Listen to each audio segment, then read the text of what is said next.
Hey, Mike Callahan here. Got a question for you. Will I see you on the road in the next 7 months? Going to be speaking live 9 different times across the U.S., east to west coast, for the lawn care, snow removal, and home cleaning industries.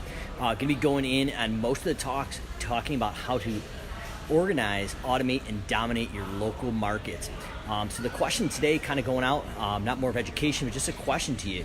Are you going out and investing in yourself and out learning your competition? Some of the biggest takeaways and advancements in my business has been going out, getting outside of my comfort zone, and meeting other industry professionals in either the same industry or different industries. So my challenge today is hit the road, hop on a plane, go out and meet other like-minded individuals in different industries and different parts of the country, and go out and learn how you can go out and organize, automate, and dominate your market. So hopefully we'll be looking to see you somewhere between the East Coast, West Coast, or somewhere in between in the next 7 months.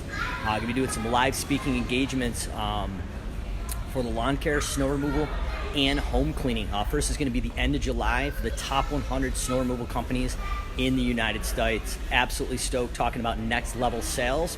And then we're going to be continuing right up through the end of February. So hopefully to see you live in person, and let's go out to work together and out learn our competition and dominate our local markets.